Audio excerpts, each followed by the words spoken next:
പണ്ട് ഒരു ഗ്രാമത്തിൽ ഒരു ചെറിയ ആശ്രമത്തിൽ ഒരു സന്യാസി താമസിച്ചിരുന്നു.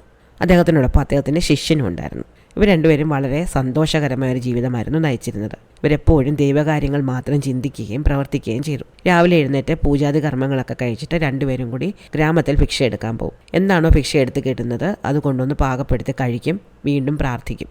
അങ്ങനെ വളരെ ശാന്തമായി ജീവിച്ചുകൊണ്ടിരിക്കെ ഒരിക്കൽ ഈ ഗുരു ശിഷ്യനോട് പറഞ്ഞു, മകനെ, ഞാൻ തീർത്ഥാടനത്തിന് പോവുകയാണ്, നീ കുറച്ചു കാലം ഒറ്റയ്ക്ക് താമസിക്കണം. അപ്പോൾ ശിഷ്യൻ സമ്മതിച്ചു, ഗുരു പോയിട്ട് വരട്ടെ. അങ്ങനെ ഗുരു തീർത്ഥാടനത്തിന് പോയി, ശിഷ്യൻ ഒറ്റയ്ക്കായി. അങ്ങനെ കുറേ ദിവസങ്ങൾ കഴിഞ്ഞു. ഈ ശിഷ്യന് ആകെ 2 മുണ്ടുകളെ ഉണ്ടായിരുന്നുള്ളൂ. ഒരെണ്ണം കഴുകി വിരിച്ചിട്ടാണ് ഭിക്ഷാടനത്തിന് പോവുക. പിറ്റേന്ന് ആ ഉണങ്ങിയ മുണ്ട് എടുത്തു കൊടുത്തിട്ട് മറ്റേ മുണ്ട് കഴുകിയിടും.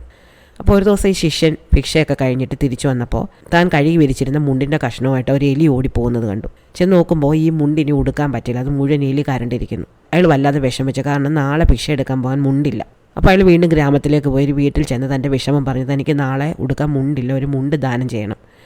അപ്പോൾ ആ വീട്ടിലെ ഗൃഹനാഥൻ അയാൾക്ക് വാങ്ങി വെച്ചിരുന്ന ഒരു പുതിയ മുണ്ട് തന്നെ എടുത്ത് ഈ ശിഷ്യന് കൊടുത്തു. പിറ്റേന്ന് അയാൾ ആ പുതിയ മുണ്ടുടുത്തുകൊണ്ടാണ്. അപ്പോൾ പുതിയ മുണ്ടുടുത്തപ്പോൾ അയാൾക്ക് വളരെ ഇഷ്ടപ്പെട്ടു, നല്ല സുഖം മുണ്ടുടുക്കാൻ, പഴയ മുണ്ടുടുക്കുന്നത് പോലെ അല്ല. എന്തായാലും വന്ന് ഭിക്ഷ കഴിഞ്ഞാൽ തിരിച്ചു ചെന്നപ്പോൾ അയാളുടെ പഴയ മുണ്ടയിൽ കരണ്ടു. എലിയുടെ ശല്യം കൊണ്ടൊരു രക്ഷയില്ലാതായി. അപ്പോൾ അയാൾ ഗ്രാമത്തിൽ ചെന്ന് ഒരു പൂച്ചയെ വഴിയിൽ നിന്ന് എടുത്തുകൊണ്ട് വന്നു. അപ്പോൾ പിറ്റേന്ന് ഈ പൂച്ച എലിയെ പിടിച്ചു. അപ്പോൾ ശിഷ്യന് സന്തോഷമായി, എലിയുടെ ശല്യം കഴിഞ്ഞു. പക്ഷേ അപ്പോൾ ഒരു പ്രശ്നം പറ്റി, പൂച്ച പ്രസവിച്ചു. 3-4 പൂച്ചക്കുഞ്ഞുങ്ങളായി. അപ്പോൾ അയാൾ വിചാരിച്ചു, ഒരു പശുവിനെ കെട്ടിരുന്നെങ്കിൽ പൂച്ചയ്ക്ക് പാൽ കൊടുക്കാമായിരുന്നു. അയാൾ അടുത്ത ദിവസം ഭിക്ഷയ്ക്ക് പോയപ്പോൾ ഗ്രാമത്തിലെ ആൾക്കാരോടൊക്കെ തൻ്റെ ആവശ്യം പറഞ്ഞു. അപ്പോൾ ഒരു സ്ത്രീ അയാൾക്കൊരു പശുവിനെ കൊടുത്തു. അങ്ങനെ അയാൾ ആ പശുവിൻ്റെ വീട്ടിൽ കൊണ്ടുവന്ന് വളർത്തി. പശുവിൻ്റെ പാല് ഈ പൂച്ചയ്ക്ക് കൊടുക്കും, പക്ഷേ ബാക്കിയുണ്ട്. അപ്പോൾ ബാക്കിയുള്ള പാല് അയാൾ ഗ്രാമത്തിൽ കൊണ്ടുപോയി വിൽക്കാൻ തുടങ്ങി.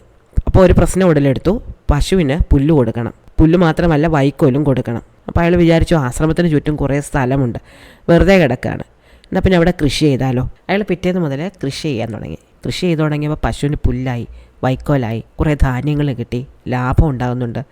അപ്പോൾ ധാന്യങ്ങൾ സൂക്ഷിച്ച് വെക്കാൻ ഒരു കളപ്പുര വേണമല്ലോ. അയാൾ കളപ്പുര ഉണ്ടാക്കി. കളപ്പുരയിൽ കൂടുതൽ ധാന്യങ്ങൾ ശേഖരിച്ചു, അത് വിൽപ്പന നടത്തി. എന്നാൽ പിന്നെ ഒരു വീടാകാമെന്ന് കരുതി. വീടായപ്പോൾ ഒരു കല്യാണം ആകാമെന്ന് കരുതി.